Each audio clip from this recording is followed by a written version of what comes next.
মাত্রা আসছে। এখন অনেকেরই আছে যে ঠান্ডা, সর্দি, কাশি, যাদের শ্বাসকষ্ট আছে শ্বাসকষ্ট এগুলো বাড়বে। প্লাস হচ্ছে আদার্স অন্যান্য প্রবলেম গুলো ওয়েদারের সঙ্গে আমাদের সাথে একটা সম্পর্ক আছে।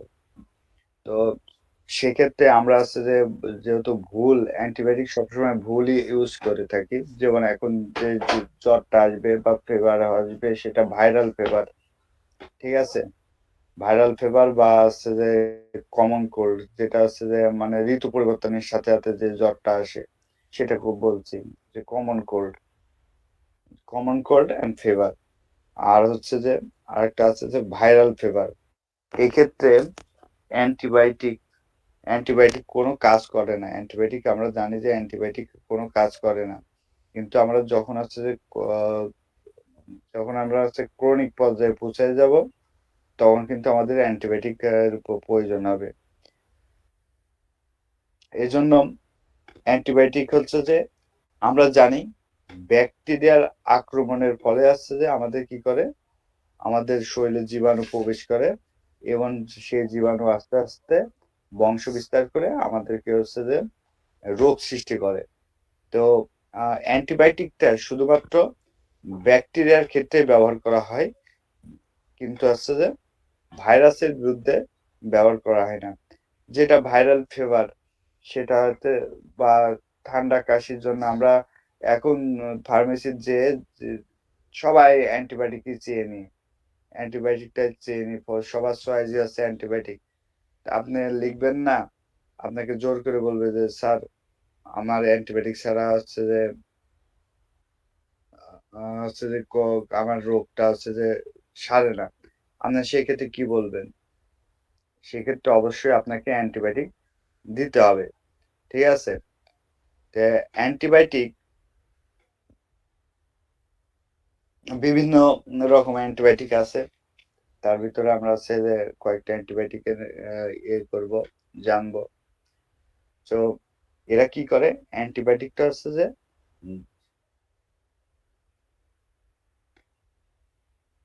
অ্যান্টিবায়োটিকটা আমরা হচ্ছে যে কখন ইউজ করব? যখন দেখবো যে রোগীর অবস্থা ক্রিটিক্যাল বা হচ্ছে রোগীর অবস্থা আছে ভাইরাসে আক্রান্ত হয়ে গেছে বা ব্যাকটেরিয়াল যখন কঠিন ভাইরাসে আক্রমণ হয়ে যায় তখন যে করোনার সময় আমরা দেখছি যে কোনো অ্যান্টিবায়োটিক কাজ করে নাই। করোনার সময় আমরা দেখছি যে কোনো অ্যান্টিবায়োটিক কাজ করে নাই। ঠিক আছে? আবার অনেক সময় কাজও করেছে। যখন বা ভাইরাস প্রবেশ করে শরীরের ভিতরে তখন হচ্ছে যে অ্যান্টিবায়োটিক কাজ করে। অধিক যখন হচ্ছে যে যখন অধিক গুরুতর অবস্থায় রোগী পৌঁছায় যায় তখন আর অ্যান্টিবায়োটিক ছাড়া গতি হয় না। যেহেতু অ্যান্টিবায়োটিক আসছে যে শুধুমাত্র আসছে যে ভাইরাসকে ব্যাকটেরিয়াকে দমন করতে পারে, ভাইরাসকে দমন করতে পারে না। কিন্তু তারপরেও আমরা হচ্ছে যে উম, আহ, দিয়ে থাকি অ্যান্টিবায়োটিক দিয়ে থাকি। তো অ্যান্টিবায়োটিকের কিছু ডোজ আছে, সেই ডোজ গুলো আছে যে মেনটেন যদি আমরা না করি সেক্ষেত্রে আসছে যে আমাদের প্রবলেম হয়ে যাবে। আমরা অ্যান্টিবায়োটিক যদি একটা সেবন করার সঙ্গে সঙ্গে আমার রোগটা ভালো হয়ে গেল, আমার রোগটা কি হলো ভালো হয়ে গেল, সেক্ষেত্রে কি আমরা ডোজ যদি পূরণ না করি সেক্ষেত্রে আমাদের কি হবে? রেজিস্ট্যান্স হয়ে যাবে, অ্যান্টিবায়োটিকটা রেজিস্ট্যান্স হয়ে যাবে। আর যদি রেজিস্ট্যান্স হয়ে যায় সেক্ষেত্রে কি হবে? সেক্ষেত্রে আর কোনো অ্যান্টিবায়োটিক আর উম, আহ, আর কাজ করবে না। অ্যান্টিবায়োটিকটা সর্বপ্রথম কে আবিষ্কার করেছিল জানেন? Alexander Fleming. ঠিক আছে? পেনিসিলিনের মাধ্যমে যে অ্যান্টিবায়োটিকটা তৈরি হয় সেটা থেকে তৈরি সেটা আবিষ্কারক। তো যাই হোক, আমরা হচ্ছে যে কিছু কিছু ওষুধের সাথে আমাদের কিছু কিছু মিল আছে। ঠিক আছে? সেই সকল বিষয়ে আমরা আজকে আলোচনা করব। ঠিক আছে? তো অ্যান্টিবায়োটিকের শুরুতে আমরা আজকে হচ্ছে যে ডক্সিসাইক্লিন নিয়ে আলোচনা করব। আমাদের আজকের টপিকস এর বিষয় হচ্ছে অ্যান্টিবায়োটিক পার্ট 1, ডক্সিসাইক্লিন। ঠিক আছে? তো ডক্সিসাইক্লিনটা একটা অ্যান্টিবায়োটিক। আমরা মেলা অ্যান্টিবায়োটিক অনেকগুলো অ্যান্টিবায়োটিককে আমরা এখন চিহ্নিত করে দেওয়া হচ্ছে কোনটা অ্যান্টিবায়োটিক আর কোনটা আদার্স অন্য ওষুধ। অ্যান্টিবায়োটিক গুলোকে চিহ্নিত করে দেওয়া হচ্ছে। তো যাই হোক, আমরা যত্রতত্র অ্যান্টিবায়োটিক ব্যবহার করার ফলে আমাদের নিজেদের বিপদ নিজেরাই ডেকে নিয়ে আসছে। একসময় বিজ্ঞানীরা গবেষণা করে দেখছে আর 20 থেকে 30 বছর পরে আর কোনো অ্যান্টিবায়োটিক আমাদের শরীরে কোনো কাজ করবে না। তখন সামান্য জ্বর আসলে আমাদেরকে মৃত্যুবরণ করতে হবে। যেমন আমরা করোনার সময় দেখেছি সবাই অসহায়। ঠিক আছে? COVID-19 এর সময় সবাই অসহায়। সে ডাক্তার থেকে শুরু করে সে আছে সাধারণ মানুষ পর্যন্ত কেউ রেহাই পায় নাই।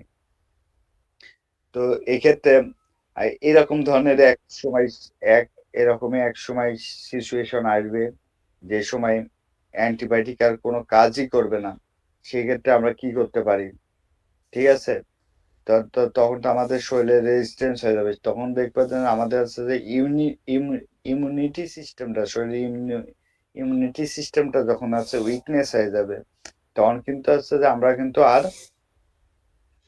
সাধারণ সাধারণ রোগ জীবাণু শরীরে প্রবেশ করলে কিন্তু আমরা মারাত্মক অসুস্থ হয়ে পড়বো। সেজন্য ইমিউনিটি সিস্টেমটাকে সুস্থ রাখার জন্য আমাদের প্রতিদিন নিয়মিত কিছু খাদ্য গ্রহণ করা উচিত। সুষম খাদ্য গ্রহণ করতে হবে। ঠিক আছে? পরিমাপ মতো খাদ্য গ্রহণ করতে হবে। যতদূর সম্ভব ভেজাল এড়িয়ে চলতে হবে। কারণ হচ্ছে যে স্যার একটা আমরা প্রশ্ন এখন ছিল। জি বলেন। স্যার এই যে বললেন প্রথমে অ্যান্টিবায়োটিকটা কি জানি আবিষ্কার করে, স্যার ভুলেই তো গেলাম, আরেকবার বলেন স্যার। Alexander Fleming. ও আচ্ছা, ঠিক আছে, ধন্যবাদ। ওকে, থ্যাংক ইউ। তো এখন বিষয়টা হচ্ছে অ্যান্টিবায়োটিক। জি স্যার, অ্যান্টিবায়োটিক। অ্যান্টিবায়োটিকটা অ্যান্টিবায়োটিকটা হচ্ছে যে আপনি চেম্বারে বসে আছেন, আপনাকে রুগী লেখাই নিবে।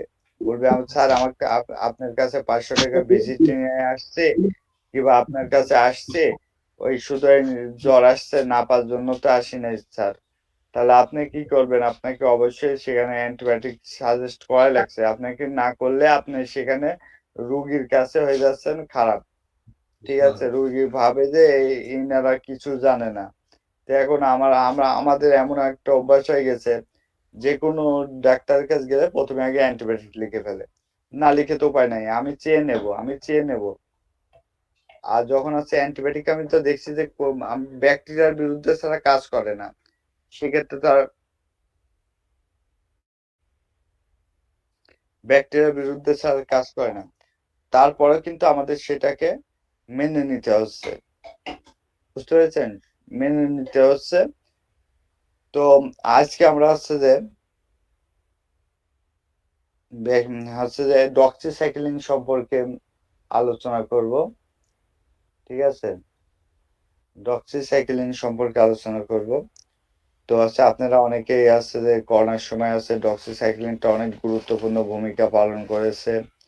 অনেক গবেষক বলেছে যে ডক্সিসাইক্লিনে করোনাটা অনেকটা নিয়ন্ত্রণে আসছে। অনেক সময় অনেক কথা শোনা গেছে, বা ডক্সিসাইক্লিন একসময় সাপ্লাই ছিল না, এরকম অবস্থাও চলে আসছে। এটা একটা যে গরিবের ওষুধই বলা যায়। খুব চিপ রেটে পাওয়া যায়। চিপ রেটে পাওয়া যায়। ঠিক আছে? চিপ রেটে, খুব খুব চিপ রেটে এই ওষুধটা পাওয়া যায়, এবং এটা গুরুত্বপূর্ণ রোগ দমন করতে সক্ষম। ঠিক আছে? এখন আমাদের বিষয় হচ্ছে যে ডক্সিসাইক্লিন আমরা যাদের দেব, তাদেরকে কাদের দেব আবার কাদের দেব না সে সম্পর্কে আমাদের জানতে হবে। ঠিক আছে? তো কাদের দেব এবং কাদের দেয়া যাবে না। তো আমরা দেয়া যাচ্ছে, দেখেন, যে ডায়রিয়া রোগীতে দেয়া যাবে। ডায়রিয়া হয়েছে সেই রোগীর ক্ষেত্রে আমরা ডক্সিসাইক্লিন বা টেট্রাসাইক্লিন, যে দুইটা একই সেম সেম কাজ করে। ঠিক আছে? ঠিক আছে? তো ডক্সিসাইক্লিন সেক্ষেত্রে কাজ করে, গুরুত্বপূর্ণ কাজ করে, ডায়রিয়ার ক্ষেত্রে গুরুত্বপূর্ণ কাজ করে। তারপর বঙ্কাইটিস বা ফুসফুসের প্রদাহ, ফুসফুসের কোন রকম ইনফেকশন হলে যে বঙ্কাইটিস হয়, কাশি হয়, যে বঙ্কাইটিস কাশি হয়, বা ধূমপান পান করার জন্য অনেকের যে বঙ্কাইটিস হতে দেখা দেয়। এই ক্ষেত্রে এটা কাজ করবে এবং শ্বাসনালীর যেকোনো প্রদাহের জন্য আমরা ডক্সিসাইক্লিনটা ব্যবহার করে থাকি। তারপরে যে আপনার নিউমোনিয়াতে আমরা ডক্সিসাইক্লিনটা ব্যবহার করে থাকি। ঠিক আছে? তারপরে যে আমরা যে আ সিফিলিসে একটা যে সেক্সুয়াল ডিজিজ এটা সিফিলিস এবং গনোরিয়া আমরা জানি এটা নিয়ে আলোচনা করব আমরা। এই ২ টাতে দিতে পারবো আমরা তাদেরকে। তারপরে যে গনোরিয়াতে তো দেয়া যাচ্ছে। তারপরে যে আমরা দিতে পারবো ত্বক এবং নরম কোষকলার বৃদ্ধি সংক্রমণ। যেমন ফোড়া বের হয়েছে, ফোড়ার ক্ষেত্রে আমরা দিতে পারবো। ঠিক আছে? প্রায় প্রত্যেকটা অ্যান্টিবায়োটিকের ধর্ম কিন্তু একই রকম। ঠিক আছে? যেটা যার যেমন চয়েস হবে তেমনভাবে আপনারা সিলেক্ট করবেন। ঠিক আছে? আমাশয়তে দেয়া যাবে যেটা ডিসেন্ট্রি। তারপর যে আরটিআই তে দিতে পারবেন, রেসপিরেটরি ট্র্যাক ইনফেকশন এতে দেয়া যাবে। ব্রণে দেয়া যাবে। তারপর যে আর্থ্রাইটিস এ দেয়া যাবে। তারপর যে পেপটিক আলসারে দেয়া যাবে। ঠিক আছে? তারপরে যে আপনার অনেক কিছুই দেয়া অনেক অনেক যতগুলো যে আমাদের যে রোগ আছে শ্বাসনালী থেকে শুরু করে মূত্রনালী পর্যন্ত যতগুলো রোগ আছে ততগুলোই দেয়া যাবে। তারপর যে আপনার ইনফ্লুয়েঞ্জার যে জ্বরটা হয় সেই ইনফ্লুয়েঞ্জাতে দেয়া যাবে। দাঁতের দাঁতের সংক্রমণে দেয়া যাবে। ঠিক আছে? তারপরে যে মূত্রপ্রদাহ হতে দেয়া যায় মূত্রথলির যে প্রদাহ সেক্ষেত্রে আমরা আ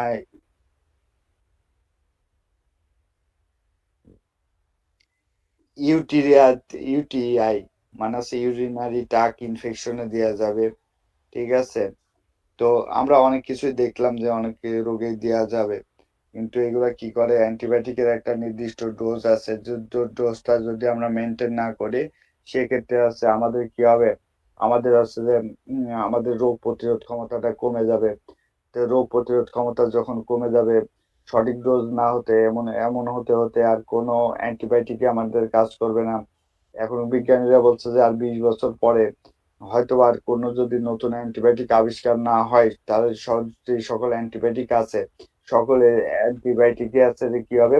রেজিস্ট্যান্স হয়ে যাবে এবং আমরা সামান্য জ্বরের জন্যই মারা যেতে পারি। বা সে সামান্য কোনো কিছু কলেরা, ডায়রিয়া হলেও আমরা সেখানে মারা যেতে পারি। আমরা অনেকেই জানি যে কলেরাও কিন্তু একসময় COVID-19 এর মতো যে মারাত্মকভাবে মহামারী আকারে ধারণ করেছিল। ঠিক আছে? যেই গ্রামে হয়েছে সেই গ্রামটা উজাড় করে নিয়ে গেছে, মানুষ মারা গেছে। অনেক পরিবার ধ্বংস হয়ে গেছে। দেখা যাচ্ছে এক পরিবারের সবাই মারা গেছে কলেরা, ডায়রিয়ার সময়। তারপরে এখন বর্তমানে আ আ COVID-19 এ আমরা দেখছি। এখন বয়স্ক এবং বাচ্চাদের দেখছি যে নিউমোনিয়া দেখা যায় যে বাচ্চা এবং যে বয়স্কদের। শিশুদের বেশি হয় এবং বৃদ্ধাদের বেশি হয়। তো যাই হোক আমরা যে এই সকল বিষয়টা আমাদের নলেজে রাখতে হবে যে যে আ কোন ক্ষেত্রে দিতে পারবেন। এক যে আপনার ডায়রিয়াতে দিতে পারবেন। ডায়রিয়া হলে আমরা শুধু মনে করি যে সিপ্রোফ্লক্সাসিন বা অ্যাজিথ্রোমাইসিন, টেট্রাসাইক্লিন এগুলোতে দেয়া যায়। কিন্তু ডক্সিসাইক্লিন দেয়া যায়। এটা অনেকেই জানেন না। এবং দাঁতের যদি ইনফেকশন হয় সেক্ষেত্রে আপনি দিতে পারবেন। ঠিক আছে? তারপরে যে আ আমাশয়তে যে ডিসেন্ট্রিটা হয় সেক্ষেত্রেও দিতে পারবেন। তারপর রেসপিরেটরি এই ট্রাক ইনফেকশনে আরটিআই তে দেয়া যাবে। যেমন যে আমাদের যখন যে গলায় টনসিলাইটিস হয়, টনসিল সেক্ষেত্রে আমাদের দেয়া যাবে। ঠিক আছে? ব্রণে দেয়া যাবে। আমাদের মুখে যে ব্রণ বের হয় একটা বয়স সন্ধিকালে যে ব্রণ বের হয় সেক্ষেত্রে আমরা দিতে পারবো। আর্থ্রাইটিস এ দিতে পারবো যে বাত ব্যথা আ যখন ইনফেকশন হবে, হাড়ের ভিতর যখন ইনফেকশন হবে সেক্ষেত্রে আমরা দিতে পারবো। ঠিক আছে? পেপটিক আলসারে আমরা দিতে পারবো যখন যে পাকস্থলীতে ক্ষত সৃষ্টি হবে, তখন যে আমরা যে এই যে এই ডক্সিসাইক্লিনটা দিতে পারবো। ঠিক আছে? সিপিলিসে দিতে পারবো। সিপিলিসিস এটা একটা সেক্সুয়াল ডিজিজ। এটা নিয়ে আমরা যখন বিস্তারিত আলোচনা করবো, এখন তো বিস্তারিত আলোচনা করছি না। এখন শুধু আমরা হচ্ছে ফার্মাকোলজিটা সম্পর্কে একটু ধারণা নিয়ে তারপরে আমরা হচ্ছে যখন ট্রিটমেন্টে যাব তখন সেক্ষেত্রে আমরা এটা ডিটেলস ডিসকাস হবে ইনশাল্লাহ। ঠিক আছে। গনোরিয়া এটাও একটা সেক্সুয়াল ডিজিজ, এটাতে আমরা দিতে পারবো। আসসালামু আলাইকুম। ওয়ালাইকুম আসসালাম। স্যার, আমার কেন জানি মনে হইতেছে যে স্যার আমরা যদি আগে রোগের লক্ষণগুলো জানি তাহলে পরবর্তীতে ওষুধ সম্পর্কে জানলে ভালো হয় আর কি স্যার। সেক্ষেত্রে আপনি আবার ওষুধ সম্পর্কে সিলেক্ট করতে গেলে আবার সমস্যা। তো আজকে আমরা হচ্ছে যে অ্যান্টিবায়োটিকটা নিয়ে আলোচনা করে পরে আমরা আগামীকাল থেকে আমরা ডিজিজ সম্পর্কে আগামী সোমবার থেকে আমরা ডিজিজ সম্পর্কে আলোচনা করতে করতে মাঝে আমরা হচ্ছে ওষুধ সম্পর্কে আলোচনা করব। আপনি একটা ভালো প্রস্তাব দিয়েছেন, আপনাকে অসংখ্য ধন্যবাদ। Thank you sir. আর বিষয়টা হচ্ছে একটু ডোজও জানা লাগে। আমরা হচ্ছে আগামীকাল থেকে ডিজিজ সম্পর্কে আলোচনা করব। ঠিক আছে। আগামী সোমবার আপনাদের ক্লাসটা আছে আবার সোমবার। আর আরেকটা বিষয়, আমাদের আছে যে পবিত্র মাহের রমজান আসছে, সেই ক্ষেত্রে আমরা হচ্ছে যে 10টায় ক্লাস করছি, 10টার সময় ক্লাস করছি। আপনারা বুধবার থেকে ক্লাস চেঞ্জ হবে হচ্ছে যে রাত 10টার সময়, যেহেতু তারাবির নামাজ আছে। তারপর হচ্ছে যে রমজান মাস। ঠিক আছে। সবাই আবার এখানে অনেকেই চাকরিজীবী, তাই সবার কথা চিন্তা করে আমরা রাত 10টার সময়টা টাইমটা ফিক্সড করেছি। যেমন সপ্তম ব্যাচে চলছে রাত 10টার সময়, এটা হবে হচ্ছে যে সোমবার থেকে আপনার এই সরি বুধবার থেকে হবে আপনাদের, যেহেতু মঙ্গলবার প্রথম রোজা, সেহেতু হচ্ছে যে আমরা হচ্ছে যে বুধবার থেকে আমরা টাইমটা চেঞ্জ করে নেব, যাতে কারোর অসুবিধা না হয় সেজন্য। তো আমরা হচ্ছে যে আহ, তাহলে হচ্ছে যে ডক্সিসাইক্লিন নিয়ে আমরা আলোচনা করতেছিলাম। তো আমরা হচ্ছে যে ওষুধটার ডোজ মেনটেন করতে পারলে, রোগটা যদি আমরা সঠিকভাবে ডায়াগনোসিস করতে পারি, সবচেয়ে মূল বিষয়টা কি জানেন? সবচেয়ে কিন্তু রোগটা ধরতে হবে। ডায়াগনোসিসটা সহজ হলে, রোগ নির্ণয়ের ধারণ ক্ষমতা যদি আপনার বেশি থাকে, তাহলে কিন্তু আপনি হচ্ছে যে অল্প টাকার ওষুধ দিয়েও কিন্তু চিকিৎসা দিয়ে ভালো করতে পারবেন বড় বড় রোগ। কিন্তু আপনার যদি ডায়াগনোসিসটা সঠিক না হয়, আপনি যদি আন্দাজে ওষুধটা দিয়ে দেন, তাহলে সেক্ষেত্রে কিন্তু আপনি আপনি বিপদে পড়বেন এবং রুগীও সাফার করবে এবং রুগীও কিন্তু আসছে যে কষ্ট ভোগ করবে এবং আসছে যে সে রুগীও কিন্তু আপনার কাছে আসবে না। এখন এমন একটা পজিশন চলে আসছে, যে পজিশনের কথা বলতে গেলে বলতে পারি যে হচ্ছে যে এমন একটা পজিশনে পৌঁছায় গেছি আমরা, যে হচ্ছে যে যে যার কাছে যে ডাক্তারের কাছে গেলে যত দ্রুত আরোগ্য লাভ করা যায়, তাকে কিন্তু আছে যে চয়েসে রাখবে, তারা চুজ করবে। ঠিক আছে। কেননা সবাই এখন টাইমের মূল্য দেয়, এত টাইমের মূল্য দেয়, আমাদের অসুস্থ হলেও আমরা হচ্ছে যে দেরি করি না। সামান্য মাথা ব্যথা হয়ে গেলে আমরা পাগল হয়ে যাই, তখন হেডেক হয়, তখন আমাদের আর জ্ঞান থাকে না, তখন আমরা এই ফার্মেসি ওই ফার্মেসি ঘুরে বেড়াচ্ছি। আবার যেখানে হচ্ছে যে ফার্মেসি থেকে ওষুধ নিলাম, দিল হচ্ছে যে টাপনিলের কথাই বলি, টাপনিলি বেশি দেয়, এখন চলে। তো টাপনিল দিল, সাথে হচ্ছে যে প্যারাসিটামল উইথ ক্যাফিন দিল, সঙ্গে সঙ্গে সেরে গেল। বাট সেখানে হচ্ছে যে আপনারই মূল্য কিন্তু বেশি দিবে সেখানে। ঠিক আছে। আপনারই মূল্য বেশি দিবে এবং যে প্রকৃত চিকিৎসক, তাকে কিন্তু মূল্যায়ন করবে না, কারণ হচ্ছে যে আপনি দ্রুত সারতে পারছেন না। তাহলে আমরা রোগীর সিমটম দেখে আমরা চিকিৎসা করব। কি দেখে চিকিৎসা করব? সিমটম দেখে চিকিৎসা করব, লক্ষণগুলো দেখে চিকিৎসা করব। আমরা হচ্ছে যে রোগটাকে যাতে সঠিকভাবে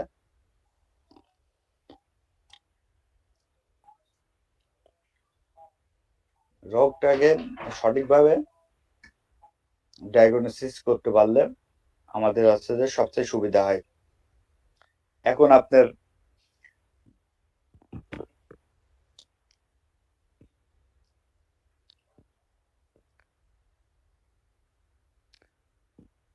আপনার কাছে একটা পেশেন্ট আসলো, আপনি জানা নাই শোনা নাই, তার সাথে কথাবার্তা নাই, সে বলল যে আমার ঠান্ডা লাগছে, কাশি হচ্ছে, আপনি হচ্ছে যে আমাকে কিছু মেডিসিন দেন বা ওষুধ দেন।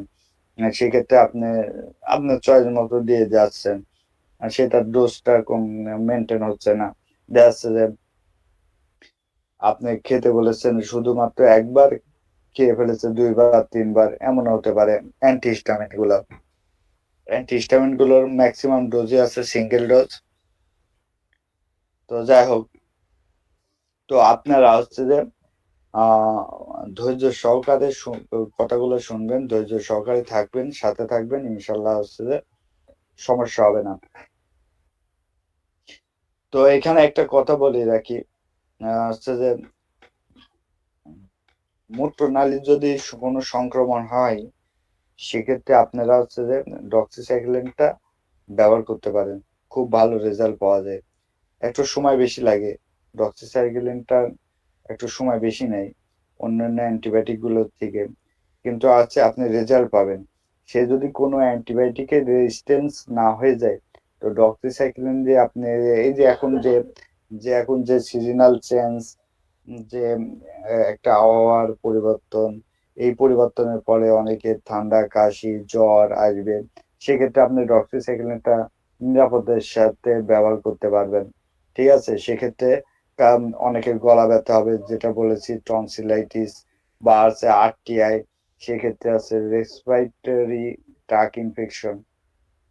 এই ক্ষেত্রে আপনি ব্যবহার করতে পারবেন। কারণ হচ্ছে এখন বেশিরভাগই আসবে সর্দি, কাশি, গলা ব্যথা। আমরা সিজনাল কথা বলছি, যে সিজনে যে যেমন হয় তেমন কথা বলছি। গলা ব্যথা নিয়ে আসলো।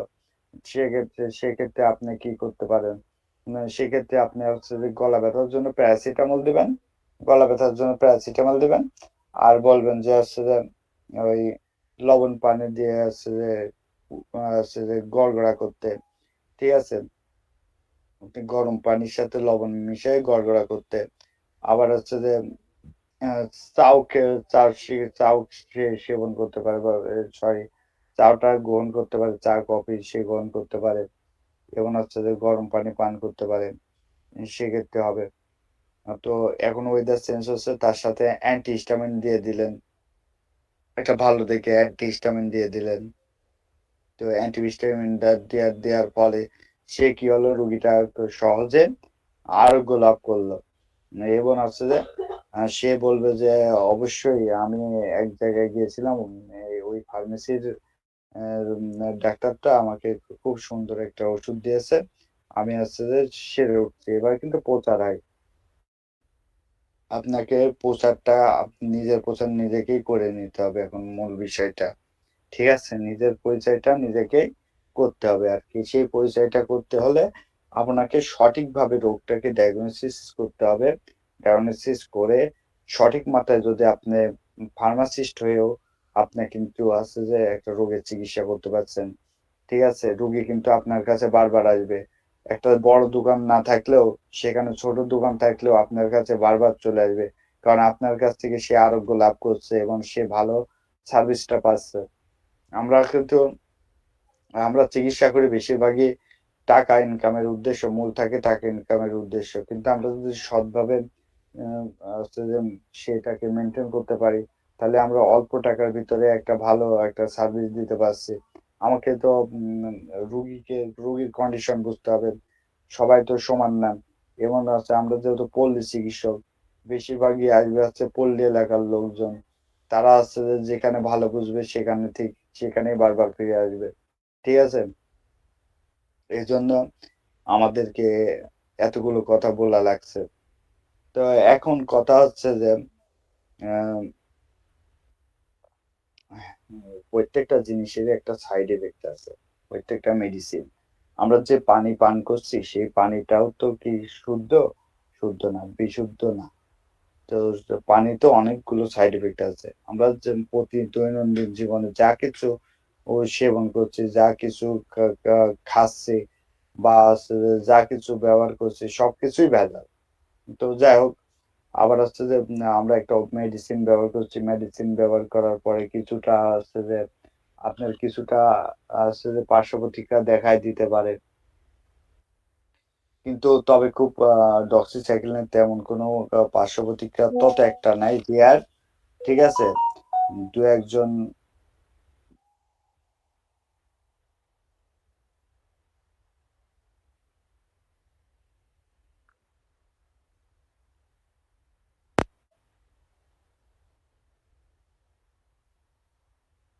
অ্যাডভান্স আধুনিক অ্যালোপ্যাথিক চিকিৎসা, জি ভালো বই। জি নজরুল ভাই এটা পাঠাইছে, তিনি নিঃসন্দেহে একটা ভালো বই প্র্যাকটিস করছে, ভালো, এটা খুবই ভালো, ঠিক আছে। তো হচ্ছে যে আমরা যেটার কথা বলতেছিলাম, আমরা কিন্তু হচ্ছে যে আহ রোগের যে রোগের চিকিৎসা করতে হলে প্রথমে রোগীর যদি সঠিকভাবে ডায়াগনোসিস না করতে পারি, কিন্তু তাহলে আছে আমরা হচ্ছে যে রোগীর চিকিৎসা করতে পারবো না। এর জন্য হচ্ছে যে ধৈর্য সহকারে রোগীকেও ধৈর্য ধারণ করতে হবে, এবং আমরা যারা আছি চিকিৎসক তারাও হচ্ছে যে ধৈর্য ধারণ করে আমাদের চিকিৎসাটা নিতে হবে এবং চিকিৎসাটা দিতে হবে। কারণ এখন এখন আছে কম্পিটিশনের যুগ, কে কার থেকে কত দ্রুত বেশি আহ কত দ্রুত বেশি আছে যে সার্ভিসটা ভালো দিবে সে চিন্তাই করে, কিন্তু কেউ কিন্তু চায় না যে আমার রোগী অন্যদিকে চলে যায়। সবাই তার পেশেন্টকে ধরে রাখতে চায়। তাহলে তার ধরে রাখতে চাইলে অবশ্যই তাকে ভালো সার্ভিস দিতে হবে, ঠিক আছে। যদি আমরা এই পেশাটাকে নিয়েছি আসছে যে একটা আসছে যে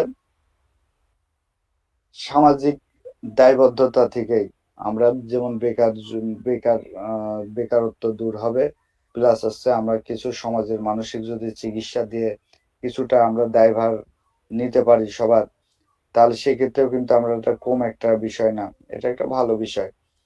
নিঃসন্দেহে বলা যায় যে করোনার সময় আমরা দেখছি যে পল্লী চিকিৎসকের যে ভূমিকা ছিল, আমাদের এমবিবিএস এফসিপিএস ডাক্তারেরও সেই ভূমিকা ছিল না। আমি মনে করি, আমার দৃষ্টিতে মনে করি যে যে আমাদের গ্রাম বাংলায় যে পল্লী চিকিৎসক গুলো ছিল সবাই কিন্তু করোনার ট্রিটমেন্ট করছে, কিন্তু আমাদের এফসিপিএস এমবিবিএস ডাক্তাররাও কিন্তু সেগুলো আছে যে করে নাই, তার রিস্কই নেয়নি। কিন্তু আমাদের পল্লী চিকিৎসকরা কোনো ওই অ্যাপ্রনও পড়া লাগেনি, কিছুই পড়া লাগেনি, পিপিআই ও পড়া লাগেনি, আছে যে N95 মাস্কও পড়া লাগেনি। কিন্তু হচ্ছে যে আমরা কি হচ্ছে আহ রোগটা আছে যে দেখা যাচ্ছে পল্লী চিকিৎসকের রোগ খুব কমই হয়েছে, কিন্তু বড় বড় ডাক্তাররা মারা গেছে। তো এখানে পল্লী চিকিৎসক কোভিড-19 এর ক্ষেত্রে পল্লী চিকিৎসকের ভূমিকা একটা গুরুত্বপূর্ণ ভূমিকা পালন করছে। তারা যে ভূমিকাটা পালন করছে হয়তোবা আমরা সেটার আছে যে আহ, সেটার সুবিধা হয়তোবা আমরা হয়তোবা রাষ্ট্রীয়ভাবে পাই নাই, কিন্তু আমরা কিন্তু বুঝতে পারছি যে আছে পল্লী চিকিৎসকরা যেভাবে আছে ভূমিকাটা পালন করছে, তাদের নিঃসন্দেহে তাদেরকে ধন্যবাদ জানানো উচিত। তাদের জন্য অনেক রোগী আজকে হচ্ছে যে বেঁচে গেছে, ঠিক আছে। এবং হচ্ছে যে উম, এ- এ- একটা গুরুত্বপূর্ণ বিষয়, যে গুরুত্বপূর্ণ ভাবে আমরা হচ্ছে যে এই লকডাউনের ভিতরে আমরা হচ্ছে যে কিন্তু হচ্ছে যে বা হচ্ছে যে আমাদের যারা পল্লী চিকিৎসক তারা কিন্তু কাজ করে গেছে, তারা ভয় পায়নি, কোনো ফার্মাসিস্ট ভয় পায়নি, ওষুধ দিতে ভয় পায়নি, কিন্তু ভয় পেয়েছে কারা, যারা বড় বড় ডাক্তার, তারা কিন্তু বেশি ভয় পেয়েছে। তো যাই হোক, অপ্রাসঙ্গিক কথাবার্তা না বলাই ভালো। যে ডক্সিসাইক্লিনের কিছু কিছু সাইড ইফেক্ট দেখা দিতে পারে, ঠিক আছে, যে সাইড ইফেক্ট গুলো দেখা দিতে পারে তার ভিতরে হচ্ছে যে ওই ত্বকে ফুসকুড়ি উঠতে পারে।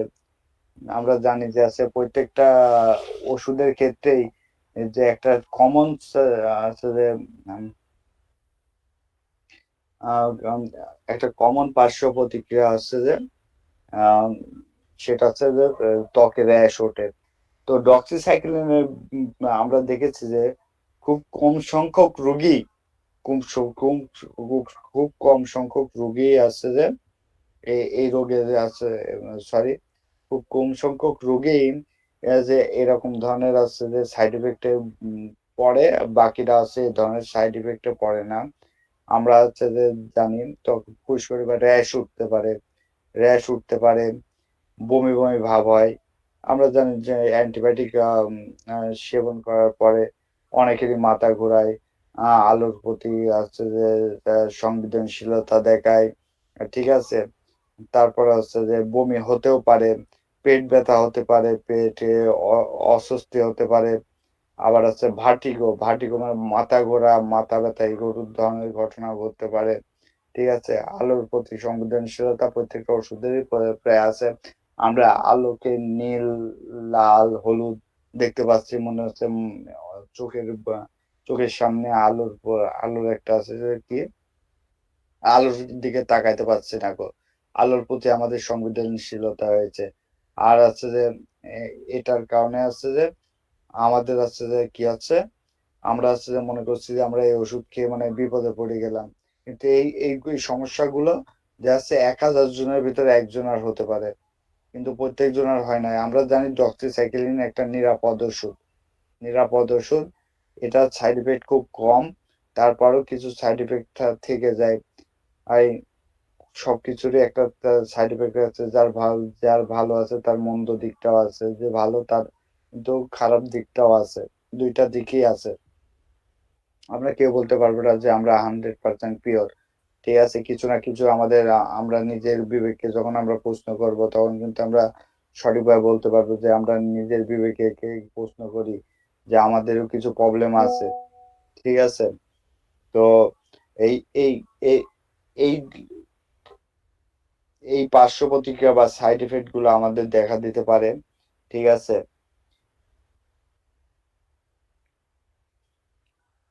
তো র্যাশটা হবে আছে যে লালচে লালচে র্যাশ হবে, র্যাশ উঠবে লালচে, বা ফুসকুড়ি উঠবে, এরকম লালচে ধরনের ফুসকুড়ি উঠবে। আর জিহ্বায় ঘা হতে পারে। তারপরে হচ্ছে যে আপনার হচ্ছে যে শারীরিক দুর্বলতা হতে পারে, যেহেতু অ্যান্টিবায়োটিক খাওয়ার পরে আমরা হচ্ছে যে বেশিরভাগই আছে অ্যান্টিবায়োটিক বা রোগ সারার পরে আমরা হচ্ছে কি করি, আমরা মাল্টি মিনারেল বা মাল্টি ভিটামিন বা হচ্ছে যে A to Z হচ্ছে যে মেডিসিনটা ব্যবহার করতে পারি।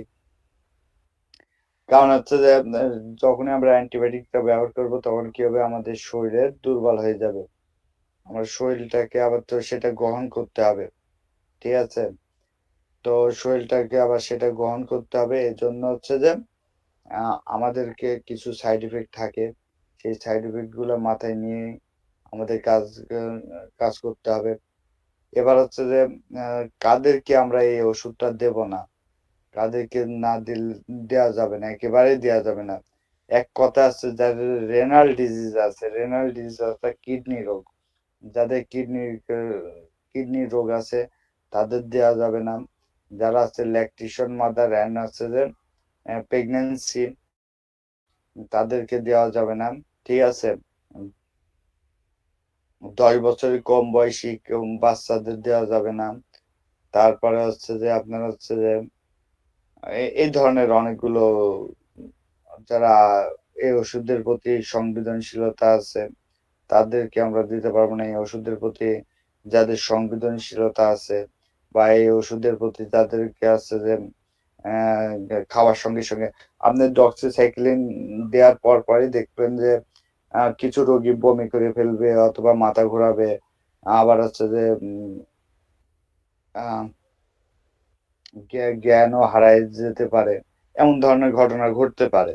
তো এটা যখন হবে তখন আপনারা ওষুধটা বন্ধ করে দিলে, আপনারা যদি ফার্মেসিতে বলেন যে আমার ওষুধ খেয়ে এরকম হয়েছে, তো ওই রুগী কি আপনার কাছে আর আসবে? আসবে না। সে রুগী আপনাকে বদনাম দেবে, আরো বলবে যে ওই অমুক ফার্মেসিতে গিয়েছিলাম, সেখানে গিয়ে দেখলাম যে এ ওষুধটা নিয়ে আমার আরো হচ্ছে যে বিপদ হয়ে গেল, বমি করতে করতে আমার শারীরিক অবস্থা খারাপ হয়ে গেল।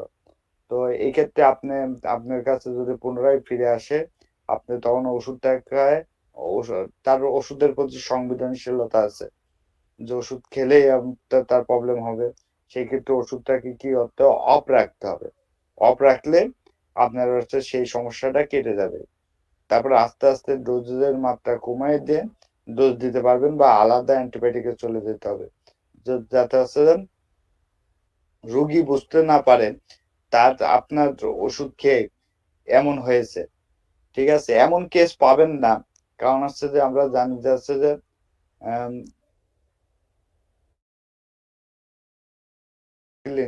ওষুধটা তেমন আসছে যে আমাদের জন্য ক্ষতিকর না, আমাদের জন্য খুব উপকারী একটা ওষুধ। আর একটা আছে যে যাদের লিভারের সমস্যা আছে তাদেরকে ওষুধটা দেওয়া যাবে না।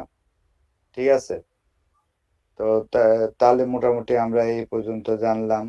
এখন আমরা আছে কিছু ডোজ সম্পর্কে জানতে চাই। ঠিক আছে, তো ডক্সিসাইক্লিন দুই আকারে পাওয়া যায়, একটা আছে ট্যাবলেট আর একটা আছে ক্যাপসুল। বাজারে দুই রকম পাওয়া যায়, একটা হচ্ছে ক্যাপসুল আর একটা আছে ট্যাবলেট। সাধারণত 100 mg আছে ক্যাপসুল পাওয়া যায় এবং 50 mg ক্যাপসুল পাওয়া যায়, ট্যাবলেট ফর্মে পাওয়া যায়। অনেক অনেক কোম্পানি এটা বের করছে। তো আপনারা জানেন ডক্সিক্যাপ, যে ওষুধটা করোনার সময় পাওয়াই গেল না, মার্কেট আউট। ডক্সিক্যাপ, ডক্সিন এ ধরনের জাতীয় ক্যাপসুলগুলা 100 mg হয়। তো এটার ডোজটা আমরা কিভাবে দিতে পারি?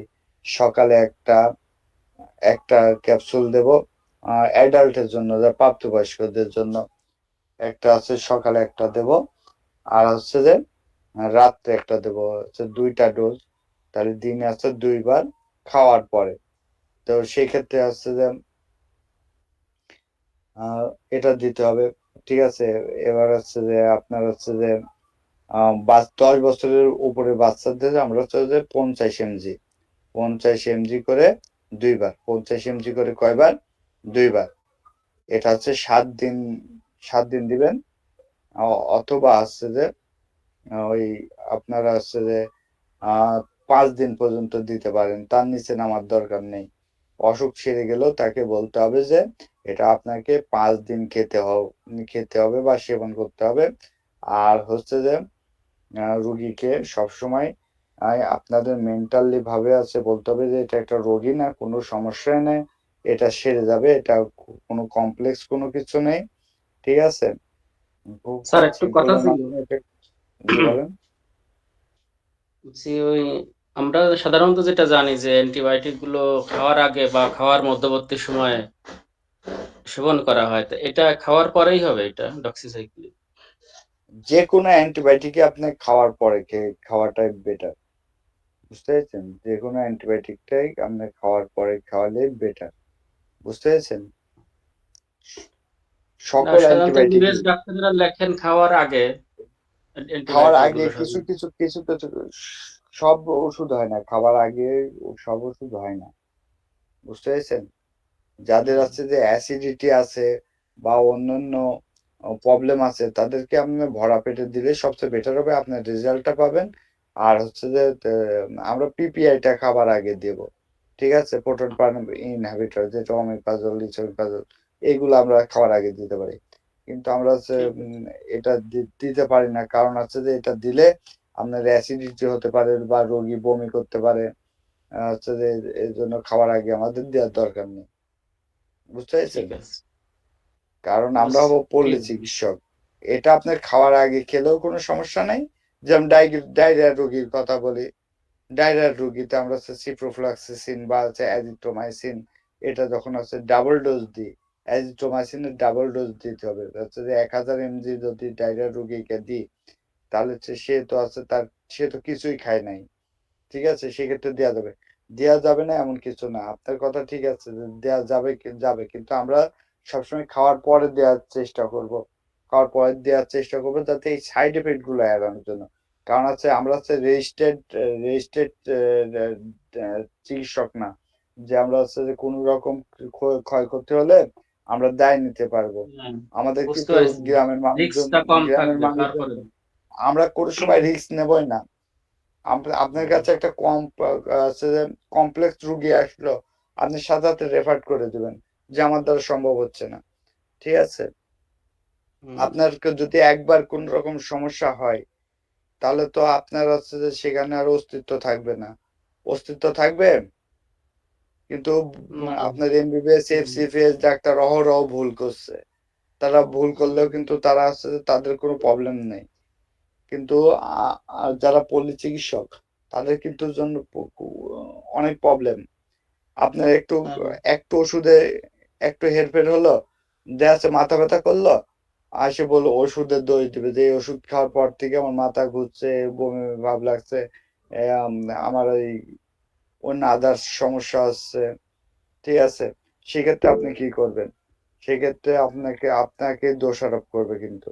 ঠিক আছে, এই জন্য আমরা সবসময় আছে পিপিআইটা আগে দেবো, আর আছে যে আপনার হচ্ছে যে অ্যান্টিবায়োটিকটা আমরা সবসময় খাওয়ার পরে দেবো। স্যার বলতে চাচ্ছিলাম, বুঝতে পেরেছেন? জি বলেন। স্যার এই যে বললেন না যে জরুরি রোগী যদি সম্ভব না হয় তো স্যার এটা কি প্রাথমিক ট্রিটমেন্ট দিব নাকি আগে? এখন যদি আপনারা আওতার বাইরে চলে যায় সেক্ষেত্রে আপনি দিতে পারবেন না। যদি আপনার আওতার ভিতরে থাকে, আপনার স্যার নিয়ন্ত্রণে মানে থাকে, সেক্ষেত্রে চিকিৎসা দিতে পারবেন। এটা তো প্রাথমিক চিকিৎসা দেওয়ার আমাদের থাকে নাকি? জি জি, প্রাথমিক চিকিৎসা দিতে পারবেন, এবং এলএমএফ করলে সে প্রেসক্রিপশনও করতে পারবে, প্রেসক্রিপশন লিখতে পারবে, শুধু নামের আগে ডাক্তার বসবে না। বুঝতে আচ্ছা পারছেন? ডাক্তার আমাদের এই কোর্সটা করে আপনারা হচ্ছে যে আহ চিকিৎসা দিতে পারবেন, আপনারা হচ্ছে যে প্যাডে আছে যে আপনার প্রেসক্রিপশন লিখতে পারবেন, সব পারবেন, কিন্তু আছে যে আপনারা হচ্ছে যে নামের আগে ডাক্তার লিখতে পারবেন না। আমার কথা কি বুঝতে পারছেন? আচ্ছা সমস্যা নেই, বুঝতে পারছি। আমরা যখনই দেখবো যে কমপ্লেক্স অবস্থা, তখন কিন্তু আছে যে দেখেন আমরা আছে যে উপজেলা স্বাস্থ্য কমপ্লেক্সে যদি কোনো রুগীকে নিয়ে যায়, তারাও কিন্তু আছে রিলিজ করে দেয়, তারাও নেয় না। যদি ক্রিটিক্যাল অবস্থা হয়, রুগীর অবস্থা যদি ক্রিটিক্যাল হয়, সেক্ষেত্রে কিন্তু আছে যে উপজেলা হ্যাঁ, উপজেলা নেয় না। স্বাস্থ্য কমপ্লেক্সে বিভাগীয় নেয় না। শহরে কিন্তু 250 বেড যেগুলো সেগুলোই পাঠায় দেয়। জি জি, তাহলে আমরা কেন রিস্ক নেব বলেন তো দেখি? আমরা কতটুকু জানি আর কতটুকু বুঝি যে যেটার জন্য আমরা রিস্কটা নেব? এখানে তো আমাদের হচ্ছে যে আমাদের যাতে বিজনেস হয়, ঠিক আছে, আমরা মূল উদ্দেশ্য তো বিজনেস করা, তাই না? তো মূল উদ্দেশ্য বিজনেস করা, তার মানে না যে একজনকে আমরা হচ্ছে ঝুঁকির মুখে ফেলে দেব। এটা কি ঠিক হবে? না স্যার, তার মানে স্যার আমরা ওষুধ যদি দেওয়ার লাগে প্রাথমিক ওষুধ দিয়ে দিব, আমাদের বেচা কিনা হইলো, পরে জি রুগীকে জি যদি না হয় দেওয়ার মতো তাহলে রেফার করে দিব। জি জি, আপনার নিয়ন্ত্রণের বাইরে চলে গেলে আপনি আর সেখানে চিকিৎসা করবেন না। আর যদি নিয়ন্ত্রণের ভিতরে থাকে তাহলে আপনি চিকিৎসা করবেন, সমস্যা নেই। বোঝা গেছে? জি। আপনাদের কি বুঝতে কোনো অসুবিধা হচ্ছে? না স্যার, সমস্যা হলে তো আমরা প্রশ্ন করছি, আপনি উত্তর দিচ্ছেন, সমস্যা হচ্ছে না।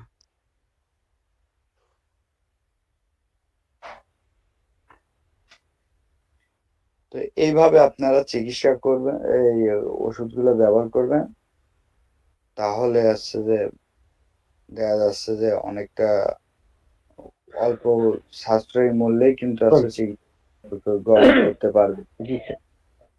জি স্যার।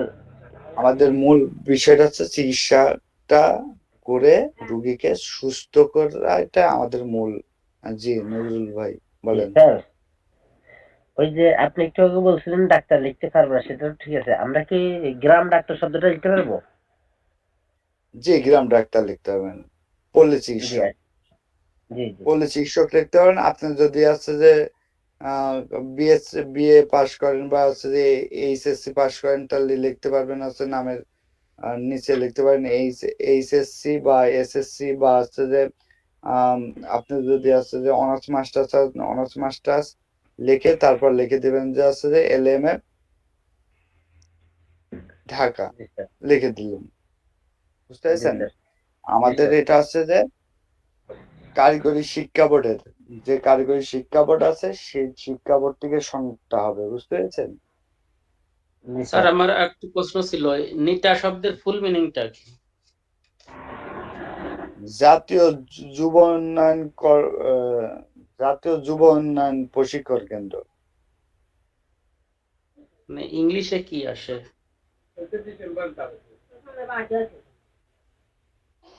ইংলিশে তো আমি আছে যে তেমন ভাবে দেখে নাই। আমি দেখে বলবো, আপনি পরবর্তীতে নেক্সট ক্লাসে জানাবো। ঠিক আছে, নেক্সট ক্লাস। ঠিক আছে। এটা বাংলায় তো আমরা দেখছি যে এখন বাংলায় দেখছি যে এটা আছে জাতীয় যুব উন্নয়ন প্রশিক্ষণ কেন্দ্র। ঠিক আছে।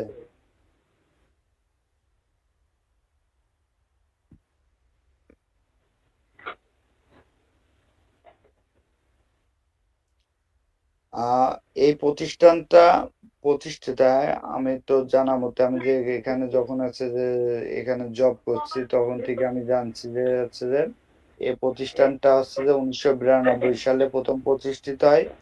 প্রথমে হচ্ছে যে এটা হচ্ছে সরকারি ছিল, বুঝতে পেরেছেন? এটা হচ্ছে গভর্নমেন্টের নিয়ন্ত্রণে ছিল।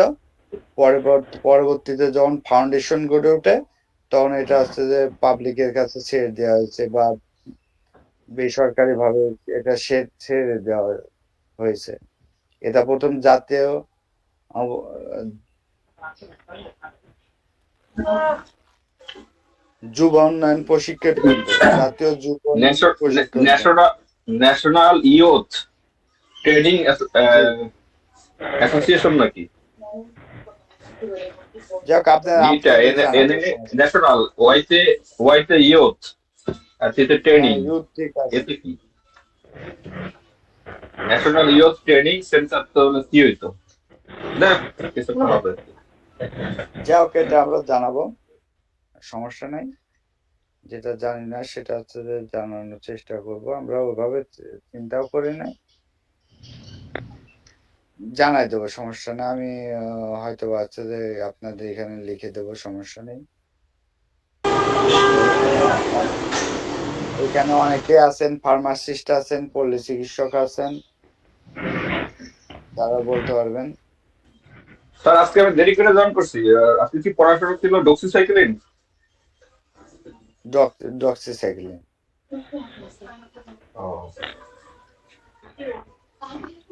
একটা ক্লাস একবার বলেন স্যার, শেষে কি পড়াইলেন? জি, তো শেষে স্যার একবারে এক নজরে আর কি কি পড়াইলেন একটু সামারি করে দিন স্যার।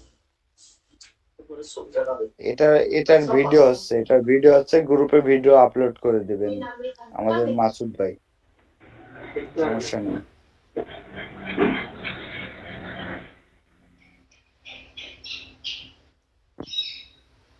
আমরা কি অন্য টপিকসে যেতে পারি?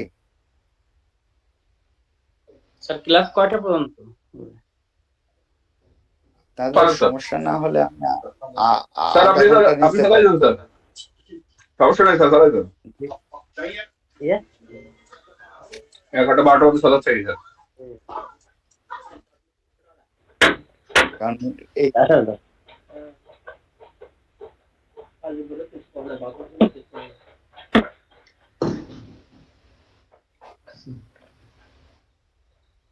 আমরা আছে যে আজকে আমাদের এক ভাই বলছে, নজরুল ভাই সম্ভবত বলছে যে আমরা রোগ সম্পর্কে জানে, তারপরে ওষুধ সম্পর্কে জানবো।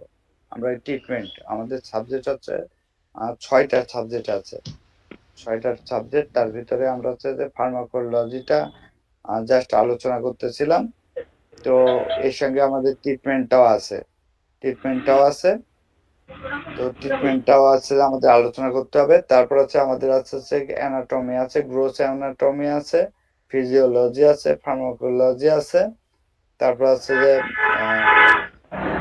মেডিসিন আছে, আর আছে ট্রিটমেন্ট। তো ট্রিটমেন্ট দিয়ে শুরু করি। তো আমাদের প্রথম আজকে টপিকসটা হবে হচ্ছে যে জ্বর নিয়ে। এই যে সিজনাল পরিবর্তন, এটা নিয়ে যখন যে সিজন হবে সেই সিজন নিয়ে আমরা ডিটেলস আলোচনা করব। যখন যে সিজনে যে ধরনের রোগ আসবে সেই ধরনের রোগটা নিয়ে আমরা বেশি বেশি আলোচনা করব। কারণ এখন সিজনাল আসবে, সর্দি কাশি জ্বর এগুলো বেশি হবে। কারণ আমরা ছিলাম এতদিন শীতকালে, এখন আমরা যে বসন্তকালে, তাই না? জি স্যার। যাই হোক, কমন কোল্ড এবং আছে ফিভার। তাহলে আছে যে কি সর্দি জ্বর। বছরের যে কোনো ঋতুতেই প্রত্যেক লোক দু একবার সর্দি জ্বরে আক্রান্ত হয়। বছরের প্রত্যেক ঋতুতেই দু একবার এই রোগে আমরা আক্রান্ত হই। আমরা হচ্ছে যে এটা হচ্ছে ওয়েদার চেঞ্জের কারণে আমরা দেখা যাচ্ছে নভেম্বর মাসে বা হচ্ছে যে অক্টোবরের মাঝামাঝি সময়ে আমরা কিন্তু প্রচুর রোগী পেয়েছি হচ্ছে যে সর্দি জ্বর কাশি। ঠিক আছে। আবার আবার এখন যে ঋতুটা চেঞ্জ হচ্ছে সেটা যখন হচ্ছে যে চেঞ্জ হচ্ছে তখন আমাদের কিন্তু আছে বিভিন্ন রোগে আক্রান্ত করছে। আর সর্দি জ্বর আরেকটা ভালোভাবে জেনে রাখবেন, আহ সর্দিটা সর্দি বা সর্দি ঠান্ডা লাগা এটা বেশিরভাগই হচ্ছে যে অ্যালার্জিক প্রবলেম আর এবং হচ্ছে যে ভিটামিন সির অভাবে।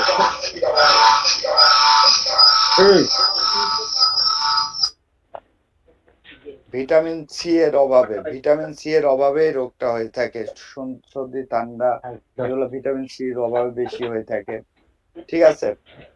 তো বছরের যে কোনো ঋতুতে প্রত্যেক লোক দু একবার সর্দি জ্বরে আক্রান্ত হয়। এক বাড়িতে কেউ আক্রান্ত হলে ওই বাড়ির আরো দু একজন আক্রান্ত হইতে পারে। এক বাড়িতে যদি দু একজন আক্রান্ত হয় তাহলে আরো কয়েকজন আক্রান্ত হবার সম্ভাবনা থাকে, কারণ এটা হচ্ছে যে ভাইরাল বা ভাইরাস ঘটিত জ্বর। এটা যদি আপনার চিকিৎসা নাও দেন তাও রোগী সেরে উঠবে, কিন্তু আপনি যখন যদি ক্রিটিক্যাল পর্যায়ে পড়ে যায় তখন চিকিৎসা দেওয়া যাবে। কিন্তু এটা প্যারাসিটামল খেলে এটা আমরা এই রোগটা সেরে যাবে এই 5-7 দিনের ভিতরে কমপ্লিট হয়ে যাবে। কিন্তু আমাদের তো ধৈর্য নেই যে আমরা 7 দিন অপেক্ষা করব বা 1 সপ্তাহ অপেক্ষা করব, সেই ধৈর্যটা নেই। ইনফ্লুয়েঞ্জা সর্দি কাশি অপেক্ষা অধিক কষ্টদায়ক। ইনফ্লুয়েঞ্জা খুবই কষ্টদায়ক। সরি আছে সর্দি জ্বর, যেটা সর্দি জ্বর সেটা আছে খুবই কষ্টকর। ঠিক আছে। তো আমাদের কমন কোল্ড অ্যান্ড ফিভার এটা হচ্ছে কোন ভাইরাসে আক্রান্ত হয়? Catarrhal virus. ক্যাটারাল ভাইরাস, আবারও বলছি ক্যাটারাল ভাইরাস বা সর্দি ভাইরাস নামক এক প্রকার জীবাণু দ্বারা হয়ে থাকে। বুঝতে পেরেছেন? সর্দি জ্বরে আক্রান্ত ব্যক্তির হাঁচি কাশি এবং নাক দিয়ে পানি পড়ে, কখনো কখনো গায়ে ব্যথা, সামান্য শীতবোধ, দেহের উত্তাপ, মানসিক অস্থিরতা, কাশি, হাত পা চাবানো, নাকে রক্ত সঞ্চয়, গলা, চোখ, নাক লাল দেখা দিতে পারে। তবে সর্দি শুকনো হলে মাথা ব্যথা হয়। যদি শুকনো হয়, যদি ভিজা হয় সেক্ষেত্রে মাথা ব্যথা হয় না। তো এটা একটা বিশেষ ঋতুতে হয়। ঋতু পরিবর্তনের সাথে সাথে আমরা বছরে দু একবার এই ধরনের রোগে কেউ না কেউ আক্রান্ত হতেই থাকে। তো এটা হচ্ছে যে কোন ভাইরাসের জন্য এটা হয়? এটা হচ্ছে ক্যাটারাল ভাইরাস। ক্যাটারাল ভাইরাস এটা হচ্ছে সর্দি ভাইরাস নামক এক প্রকার জীবাণু দ্বারা এটা হচ্ছে যে আক্রান্ত হয়। তো এই ভাইরাস আমরা জানি ভাইরাস মানে ছোঁয়াচে। ভাইরাসটা একজনের থেকে অন্যজনের থেকে আরেকজনের এভাবে ছড়াই যেতে চায়, এমনকি একটা মহামারী আকারেও রূপ নেয়। আমরা সেটা নভেম্বর মাসে গত 23 সালের নভেম্বর মাসে দেখা যাচ্ছে প্রত্যেকটা পরিবারে জ্বর ঠান্ডা কাশি লেগে আছে। তো এই ধরনের যাতে আমরা রোগীকে উপদেশ দিতে পারি, যদি আমরা ক্যাটারাল ভাইরাসে আক্রান্ত হয়ে জ্বর সর্দি কাশিতে আক্রান্ত হয় তাহলে আমরা নিজেরাই আলাদাভাবে থাকতে হবে। আমাদের নিজেদের কি করতে হবে? আলাদাভাবে করোনার মতন নিজেকে আলাদা করে ফেলতে হবে, যাতে পরিবারের আর কেউ না আক্রান্ত হতে পারে। আমরা সবসময় যে আমরা যদি কোনো মেডিসিন সেবন করি সেক্ষেত্রে যে হালকা কুসুম কুসুম পানি গরম করে খাওয়াটাই সবচেয়ে বেটার।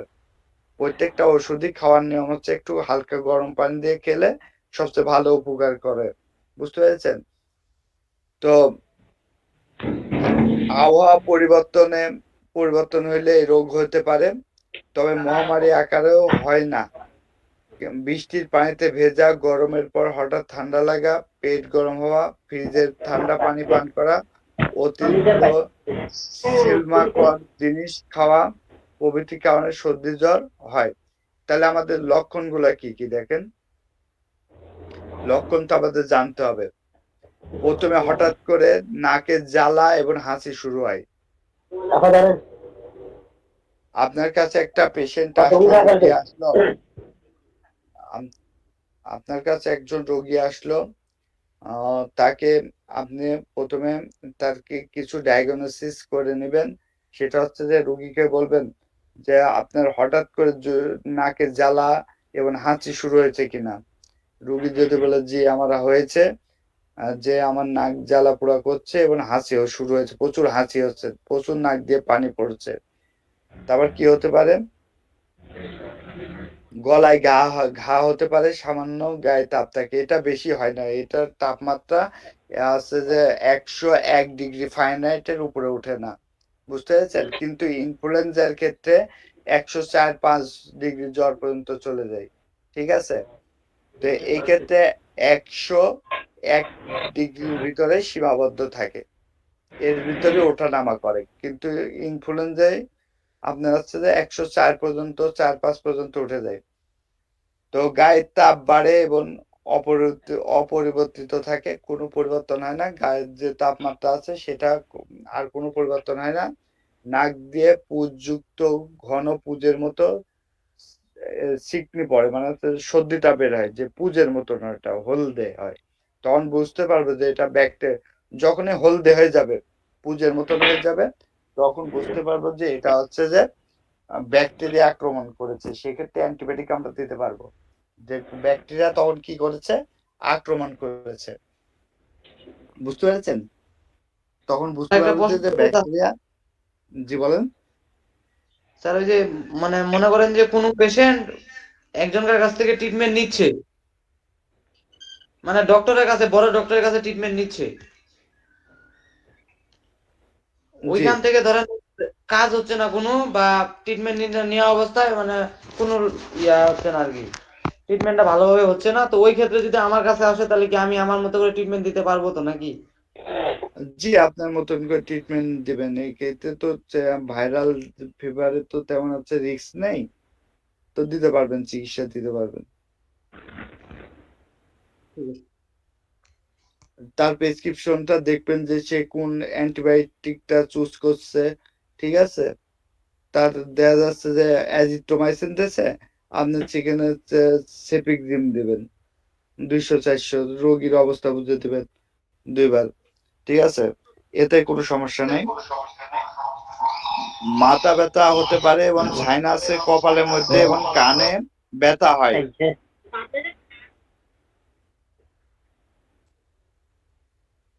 প্লিজ আপনার হচ্ছে যে মিউট করেন ভাই, মিউট করেন।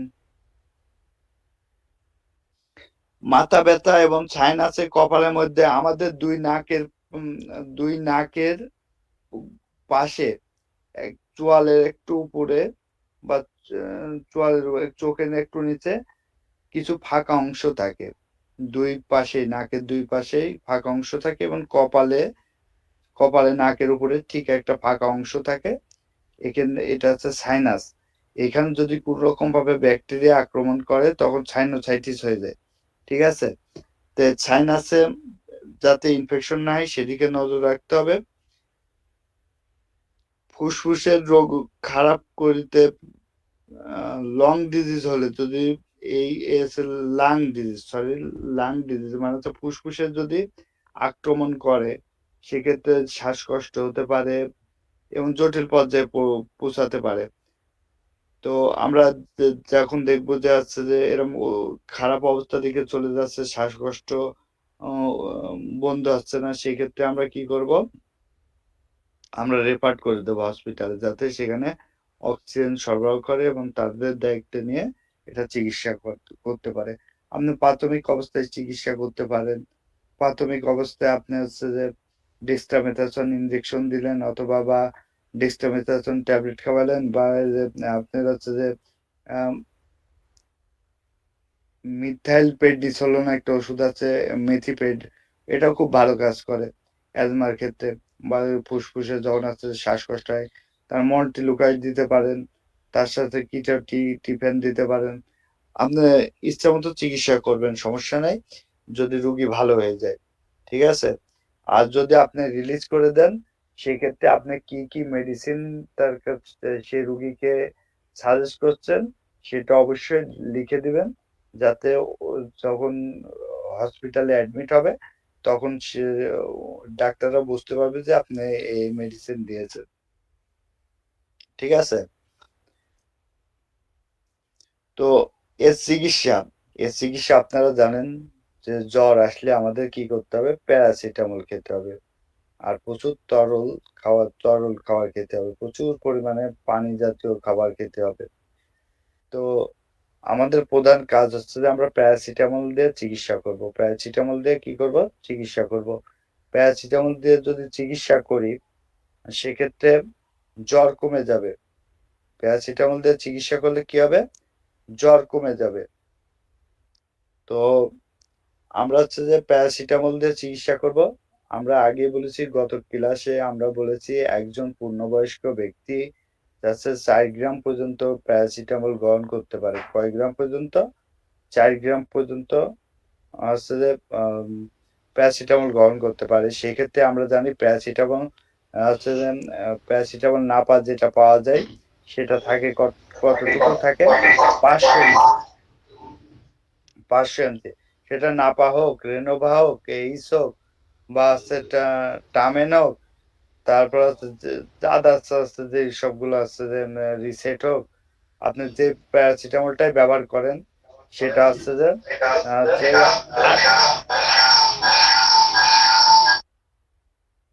ভাই, আপনারা একটু মিউট করে রাখেন, স্পিকারটা মিউট করে রাখলে সবার জন্য সুবিধা। তো সেক্ষেত্রে আপনারা হচ্ছে যে প্যারাসিটামলটা ইউজ করতে পারেন। প্যারাসিটামল যে কোনো আপনার চয়েস মতো, আপনার যে কোম্পানির ভালো লাগে সেটা চয়েস করে, আপনার চয়েসের উপর নির্ভর করবে, ঠিক আছে। সেক্ষেত্রে আপনার জ্বর কমিয়ে ফেলতে পারেন। আরেকটা হচ্ছে যে আপনাকে বলেছি যে মিথাইল পেডনিসোলন, সেটা হচ্ছে যে মেথিপেড নামে একটা মেডিসিন আছে, এটা হচ্ছে 2, 4 এবং হচ্ছে যে 8 এবং হচ্ছে যে 16 পর্যন্ত হয়ে থাকে। তো এক্ষেত্রে আপনারা যদি আপনার এখন বিষয়টা হচ্ছে, আমরা পল্লী চিকিৎসক, আমাদের কাছে আসলে তো জ্বরটা তো কমাতে হবে। সেক্ষেত্রে আপনি মিথাইল পেডনিসোলন যুক্ত ওষুধটা, বা আছে ডেক্সট্রামেথাসোন বা পেডনিসোলন জাতীয় ওষুধ, যদি আছে স্টেরয়েড, যেহেতু এটা স্টেরয়েড ওষুধ, এটা 2 থেকে 3 বার বেশি দেওয়ার দরকার নাই। এর ভিতরে মিথাইল পেডনিসোলনটা আছে যে সবচেয়ে ভালো, এবং হচ্ছে যে ক্ষতির পরিমাণটা খুব কম। এটা একটা নাপা 1 এর সঙ্গে, যদি একটা প্রাপ্ত বয়স্ক ব্যক্তি যদি নাপা 1 এর সঙ্গে যদি আছে, বা আছে এইচ পাওয়ারের সঙ্গে যদি একটা মিথাইল পেডনিসোলন দেন, তাহলে সেক্ষেত্রে কিন্তু রোগী দ্রুত আরোগ্য লাভ করবে, ঠিক আছে। রোগ জ্বর যদি 101 থাকে, দেখবেন যে আধা ঘন্টার ভিতরে সে আসছে যে আমাদের কাছে নর্মাল জ্বরে চলে আসছে। কিন্তু স্টেরয়েডটা ব্যবহার করা ঠিক না। কিন্তু আমরা হচ্ছে যে গ্রাম্য পল্লী চিকিৎসক, সেহেতু আমাদের কাছে কিন্তু ওই রোগ যদি না সারে সেক্ষেত্রে আমাদের কাছে কিন্তু আসবে না। সেক্ষেত্রে অনেকে আবার অনেক ডাক্তার আছে যেগুলো আছে, কারা কি করে, পল্লী চিকিৎসকরা ডাইক্লোফেনাক ইনজেকশন দেয়। এটা একদমই ভুল। ডাইক্লোফেনাক ইনজেকশন দেওয়াই যাবে না, কারণ হচ্ছে কারো যদি শ্বাসকষ্ট থাকে বা হচ্ছে যে ফুসফুসের সমস্যা থাকে, সে কিন্তু ডাইক্লোফেনাক দেওয়ার সঙ্গে সঙ্গে সে মারা পর্যন্ত যেতে পারে। এইটা খেয়াল রাখতে হবে। আর কোনো ব্যথানাশক ওষুধ দেওয়া যাবে না, কোনো পেন কিলার বা এনএসএআইডি ড্রাগ দেওয়া যাবে না। তো হচ্ছে যে এটা আপনারা মাথায় রাখবেন যে হচ্ছে যে ব্যথানাশক ওষুধগুলো দেওয়া যাবে না, বুঝতে পেরেছেন? তো আপনারা প্যারাসিটামল দিবেন প্রথমে, ফার্স্ট হচ্ছে প্যারাসিটামল দিবেন। প্যারাসিটামল দেওয়ার পরে তার মিথাইল পেডনিসোলন যদি দেন, তাহলে হচ্ছে ব্যথাও কমে যাবে। আবার হচ্ছে যে জ্বরও আছে কমে যাবে, কারণ স্বাভাবিক পর্যায়ে আসবে। এখন হচ্ছে যে আমরা হচ্ছে যে দেখবো রোগীর লক্ষণ অনুযায়ী দেখবো নাক দিয়ে হাসছে, নাক দিয়ে পানি পড়ছে, হাসি কাশি হচ্ছে, সেই ক্ষেত্রে একটা অ্যান্টিহিস্টামিন ইউজ করব। যেমন হচ্ছে যে রূপা আছে, ডেসলর আছে, ফেক্সো আছে, বিল্টিন আছে, ঠিক আছে, এই ধরনের অনেকগুলো ওষুধ আছে, অ্যালার্টল আছে, আপনার যেটা পছন্দ হয় নাকে পানি পড়া সেটা বন্ধ করার জন্য রূপা আছে, আপনার যেটা ভালো লাগে সেটা আছে দিয়ে দিবেন। এটা আছে সিঙ্গেল ডোজ, শুধুমাত্র একবারই দিতে পারবেন, ঠিক আছে। দিলে এটা হচ্ছে সুবিধা হয়। তাহলে স্যার কি আগে হলো? একটা অ্যান্টিহিস্টামিন বেশি প্রচলিত ছিল যে হিস্টাসিন জাতীয়, যেটা হয় ক্লোরোফেমিলিয়েট ই- 5 mg। হ্যাঁ হ্যাঁ হ্যাঁ, ওইটা হিস্টাসিন এখনো পপুলার, গ্রাম অঞ্চলে হ্যাঁ, এখনো পপুলার। ওইটা ওটার দেয়া ডোজ যাবে না তো আপনার। 3 থেকে 4 বারও দেয়া যায়। হ্যাঁ, জি, ওইটার দরকার নেই, আমরা হচ্ছে একটু উন্নতর দিকে যাব, বুঝতে পেরেছেন। হ্যাঁ, ওইগুলোতে আর যাবে না, বুঝতে পেরেছেন, ওইগুলোতে যাবে না, এখন উন্নতর দিকে যেতে হবে। এই সিজনাল যে আছে যে প্রবলেমটা হয় সেক্ষেত্রে আছে যে একটু উন্নত মানের ওষুধের দিকে যেতে হবে, যাতে আছে যে ভালো ব্র্যান্ডের ওষুধটা আমরা সবসময় ব্যবহার করব। আপনি হিস্টাসিনের কথা বলছেন, হিস্টাসিন আছে জেসন কোম্পানির, এটা খুবই ভালো ওষুধ, কিন্তু আছে এটা আমাদের শরীর থেকে রেজিস্ট্যান্স হয়ে গেছে, আমরা যে পরিমাণ খেয়েছি, এখন এগুলো গরু ছাগল মুরগি খাই, বুঝতে পেরেছেন।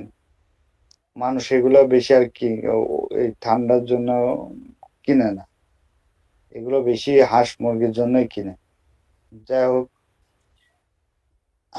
এখন যদি হাঁস ইনফেকশন মুরগির হয় কোন আপনার, রোগের ক্ষেত্রে ওটা ব্যবহার করে? ওটা অ্যালার্জি থেকে শুরু করে আপনার যত কিছু ঠান্ডা কাশি সবগুলোর জন্য ব্যবহার করা যায়। হাঁস ওটা মুরগির ক্ষেত্রে আর অ্যান্টিহিস্টামিন। কি। জি। আপনি বলছেন ওইটা হাঁস মুরগির ক্ষেত্রে ব্যবহার করা হয়, তো হাঁস মুরগির কোন কোন রোগের ক্ষেত্রে ওই স্টাসিন জাতীয় ওষুধটা ব্যবহার করা হয়? ওই যখন আসছে যে ওই ঠান্ডা মুরগির, হাঁস মুরগির যখন ঠান্ডা লাগে, জ্বর আসে, সেক্ষেত্রে প্যারাসিটামল সাথে আছে হিস্টাসিন দিলে সেরে যায়। যাই হোক, আমরা যেহেতু আমরা হিউম্যান বডি নিয়ে আলোচনা করছি, সেহেতু ওইগুলোর ভিতরে না যাওয়াই ভালো, ঠিক আছে। তো এখন ব্যাপারটা হচ্ছে যে আমার কাশি কাশি হচ্ছে, প্লাস হচ্ছে আমার সর্দিটা হলদে হয়ে গেছে, সেক্ষেত্রে আমরা কি করব? সেক্ষেত্রে আমরা হচ্ছে একটা অ্যান্টিবায়োটিক চয়েস করতে হবে। আপনি কোন অ্যান্টিবায়োটিকটা চুজ করবেন সেটা নির্ভর করছে আপনার উপরে। আপনি এখন ডক্সিসাইক্লিন দিবেন, কি অ্যামোক্সিসাইক্লিন দিবেন, সরি অ্যামোক্সিসিলিন দিবেন, কিংবা হচ্ছে অ্যাজিথ্রোমাইসিন দিবেন, সেফিক্সিন দিবেন, না হচ্ছে যে সেফ্রাডিন দিবেন, না হচ্ছে যে ওই সেফটিএক্সন দিবেন, সেটা রোগের উপর নির্ভর করবে, ঠিক আছে। তার জ্বর কতটুকু আছে, তারটা হচ্ছে যে আপনার হচ্ছে যে ওই সেবরোজিন ক্লাব। হ্যাঁ, সবই দেওয়া যায়, আপনি অ্যান্টিবায়োটিক গুলো যেটা দিবেন সেটাই হবে। অ্যান্টিবায়োটিক সব প্রায় সেম সেম, ঠিক আছে, সেম। হ্যাঁ স্যার, তারপরে দেখা তাই, যাচ্ছে, স্যার দেখা যাচ্ছে কি ওইখানে গ্রামাঞ্চলে তো টাকা পয়সার একটা বিষয় থাকে। ওই জি যখন সেটা বলছি। অ্যাজিথ্রোমাইসিনে যেমন সিঙ্গেল ডোজ, জি জি, আবার সেফিক্সিমে ডবল, এরকম। ডাবল। জি জি, আবার আছে সেফটি একজনে, আবার আছে খরচ বেশি। হ্যাঁ, এই জন্য এরকম কম খরচে কোনটা বেশি কার্যকরী হবে?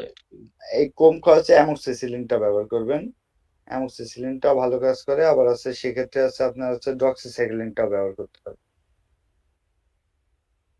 আমরা আচ্ছা, গ্রামের হিসাবে বিবেচনা করি, আমরা হচ্ছে অ্যামোক্সিসিলিনটাই ব্যবহার করব।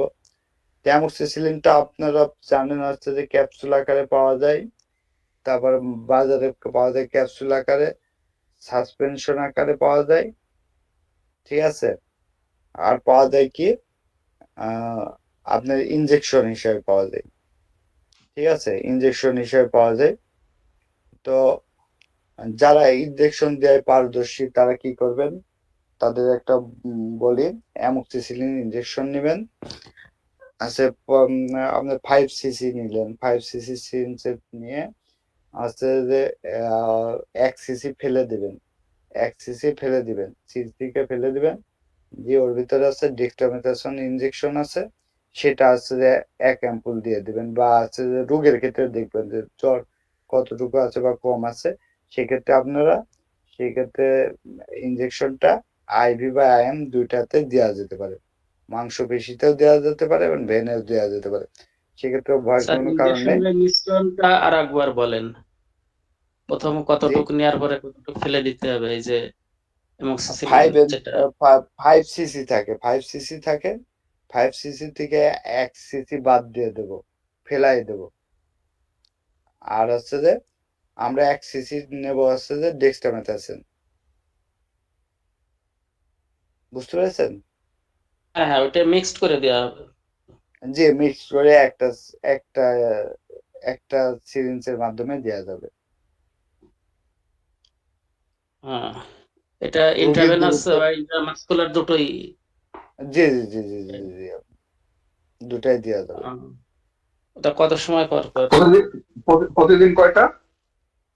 প্রতিদিন একটা দিলেন, আর তারপর আপনি অন্য অ্যান্টিবায়োটিক দিয়ে দিবেন, অ্যাজিথ্রোমাইসিন দিলেন আর কিংবা অন্য একটা দিলে তো তখন তো জ্বর থাকবে না, 20 মিনিটের ভিতর জ্বর চলে যাবে, ও 20 মিনিটও টাইম লাগবে না, এত দ্রুত জ্বর চলে যাবে। দেওয়ার তো পরে আবার আপনি, নর্মাল অ্যান্টিবায়োটিক ট্যাবলেটে ফিরে আসতে হবে, তাই তো? জি জি, ফিরে আসতে হবে। আচ্ছা।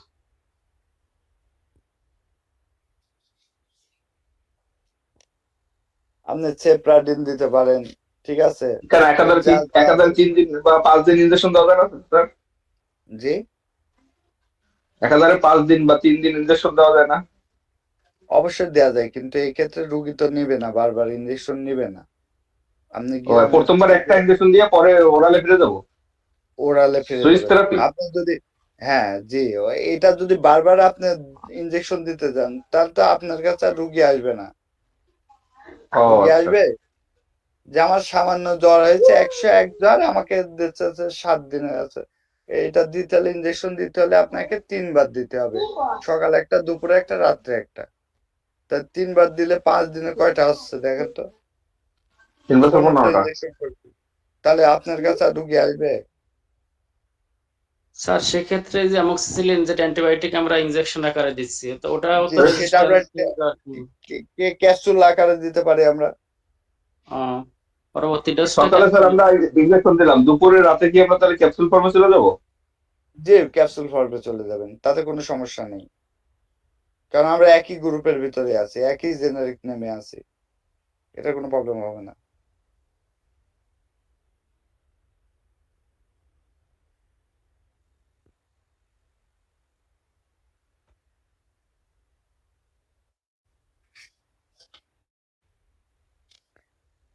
এবার আমরা বলি,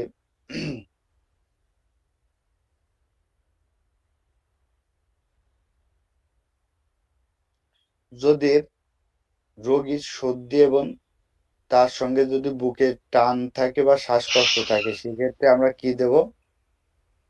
আচ্ছা যে আমরা সেখানে দিতে পারি হচ্ছে যে কিটোটিফেন। কিটোটিফেন যা খুবই ভালো কাজ করে, আপনারা যারা জানেন, টোপেন অনেকেই সেবন করে, বাচ্চারা সেবন করে, টোপেনটা বেশি সেবন করে, সেক্ষেত্রে আমরা কিটোটিফেনটা দিতে পারি, ঠিক আছে, অ্যান্টিহিস্টামিন হিসাবে, ঠিক আছে। কিটোটিফেনটা বাজারে পাওয়া যায়, আছে ট্যাবলেট ফর্মে পাওয়া যায়, সিরাপ ফর্মে পাওয়া যায়, ঠিক আছে।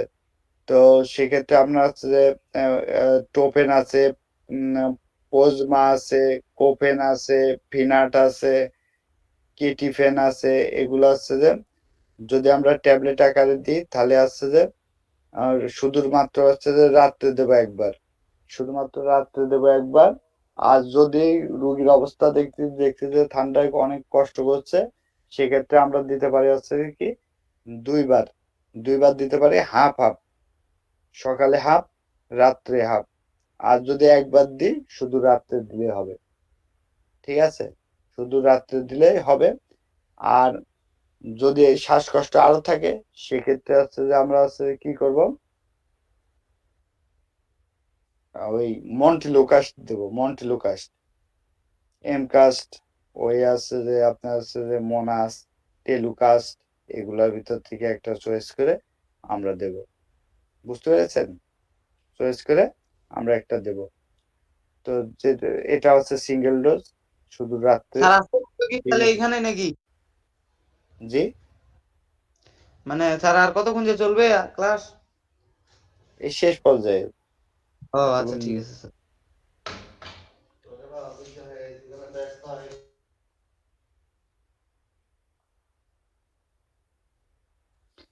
আমাদের যখন হচ্ছে যে অ্যালার্জিক কারণে হবে, তখন তো আমরা হচ্ছে যে ইয়েতে দিয়েছি, ওই আমরা অ্যান্টিহিস্টামিন দিয়েছি। এবং হচ্ছে যে যদি নাকটা বন্ধ হয়ে যায়, সেক্ষেত্রে আমরা কি করব? ঠিক আছে, জাইলোমেটাজাইলিন হাইড্রোক্লোরাইড, এই ড্রপসটা আমরা বা জাইলিন যুক্ত গ্রুপের ওষুধটা দেব। এটা আপনারা জানেন যে অ্যান্টাজল ড্রপ আছে 0.1% এবং আছে অ্যাডাল্টের জন্য, আর 0.05% চাইল্ডের জন্য। নবীন ড্রপ আছে, বিভিন্ন নামে আছে, রাইনাজল আছে, এভাবে অনেক আছে। 2 থেকে 3 ফোঁটা করে উভয় নাকে আমরা হচ্ছে যে এটা দেব। বুঝতে পেরেছেন? তাহলে আমাদের আছে নাসা বন্ধ হওয়া বা নাকের ভিতরে যে আছে যে আপনার হচ্ছে যে সর্দি আটকায় গেছে, এগুলো হচ্ছে নাক বন্ধ হয়ে গেছে, এগুলো হচ্ছে যে কি হবে? এগুলো বন্ধ হয়ে যাবে। এখন কথা হচ্ছে যে এতগুলো আমরা চিকিৎসা দিলাম, এখানে আপনি হচ্ছে যে কোনো একটা অ্যান্টিবায়োটিক চয়েস করতে পারেন। ঠিক আছে, যেটা ভালো লাগে রুগীর কন্ডিশন, পারিবারিক বিষয়টা বিবেচনা করে সেভাবে আপনারা চিকিৎসাটা দিবেন, যাতে রুগীরাও ব্যয়টা বহন করতে পারে এবং হচ্ছে যে সঠিক দিক নির্দেশনা পেতে পারে এবং রোগী দ্রুত সুস্থ হতে পারে। বুঝতে পেরেছেন? তো এখন রুগী তো দুর্বল হয়ে যাবে, অ্যান্টিবায়োটিক সেবন করছে, ঠিক আছে, অ্যান্টিবায়োটিক সেবন করছে দীর্ঘদিন ধরে, 5 দিন কিংবা 7 দিন। সেক্ষেত্রে আছে যে আমরা আবার তাতে স্টেরয়েড ইনজেকশন দিয়েছি বা স্টেরয়েড জাতীয় ওষুধ দিয়েছি। সেক্ষেত্রে রোগীর বেশ একটা দুর্বলতা চলে আসবে। সেক্ষেত্রে মাল্টি মিনারেল যুক্ত ভিটামিন, অথবা আছে যে আমরা ভিটামিন A to Z, এই এই ট্যাবলেট গুলো আমরা দিতে পারি, অথবা ভিটামিন বি কমপ্লেক্স যুক্ত ওষুধ বা ভিটামিন বি কমপ্লেক্স সিরাপ বা ট্যাবলেট আকারে আমরা দিতে পারি, যাতে হচ্ছে যে সহজে সেই শারীরিক দুর্বলতাটাকে কাটিয়ে উঠতে পারে। বুঝতে পেরেছেন? তো আনুষঙ্গিক বিষয় দেওয়া হচ্ছে,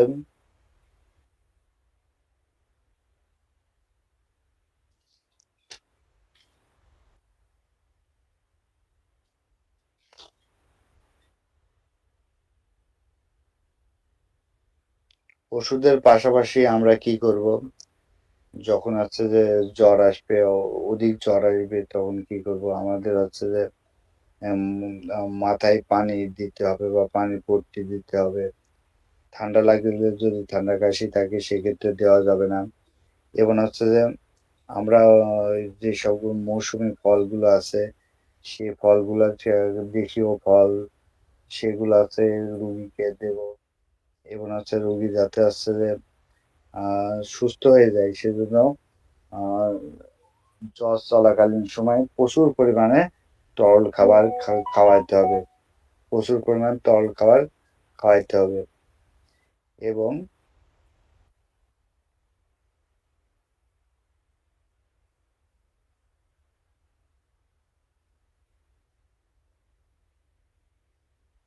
আহ আমাদের কি অধৈর্য যাচ্ছেন আপনারা ক্লাস করতে গিয়ে? ঠিক আছে, চালিয়ে যান। আহ, অনেকেই এখানে বলছে কতদূর কতক্ষণ নির্ধারণ করা হয়েছে সময়টা? দেখা যাচ্ছে 9:30 শুরু হয়েছে, তো ঘন্টা দেড়েক হয়েছে, অনেকে অন্যান্য কাজে বিরক্ত যাবে বোধ হয়তো। করছে। ঠিক আছে, আমরা এখানে শেষ করে দেবো, এখনই শেষ করে দেবো। তাহলে আছে রুগীকে স্যার আছে যে sir sir seasonal sir seasonal যে এই যে গলা ব্যথা হচ্ছে রুগীদের এখন গলা ব্যথার জন্য কি দেওয়া যায় স্যার?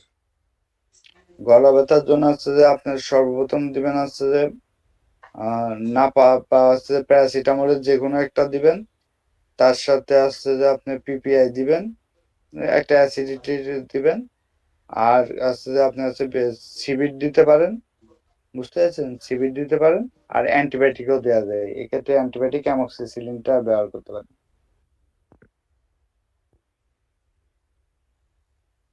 সেক্ষেত্রে নাপাডল বেশি ব্যথা হলে কি নাপাডল দেওয়া যাবে স্যার?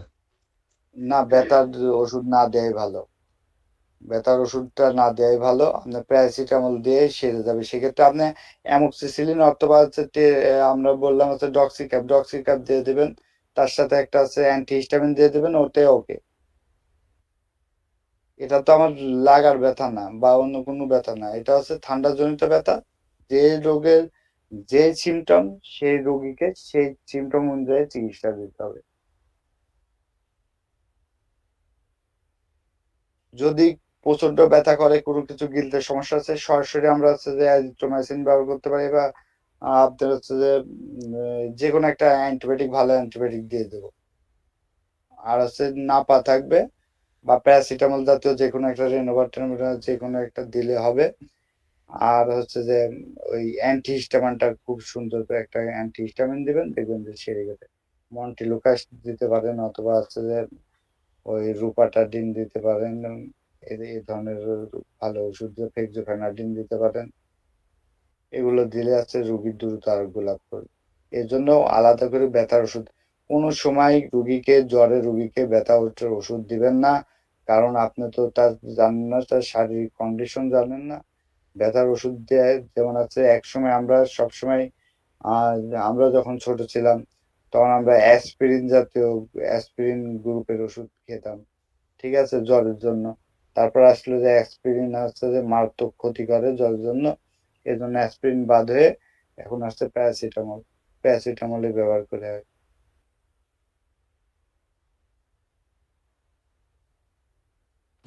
আমাদেরকে প্যারাসিটামলটা কি সরাসরি ব্যথার ওষুধ না, তাই বোঝাতে চাচ্ছেন? অ্যালালজেসিক ড্রাগ, এটা ব্যথার কাজ হ্যাঁ, করে, এটা তো ভালো প্রথম ব্যথার দিন কাজ বলা করে। হয়েছিল অ্যালার্জেসিক ড্রাগ।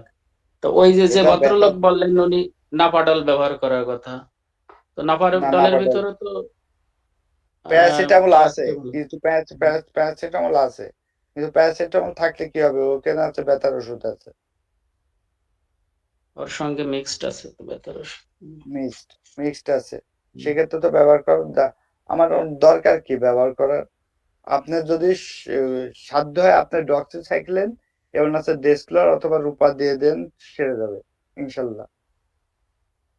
আর হচ্ছে প্যারাসিটামল ঠিক দিয়ে আছে, দিবেন। প্লেন আপনি ব্যথার ওষুধ প্যারাসিটামল। দিয়ে কেন ঝামেলায় পড়বেন বলেন?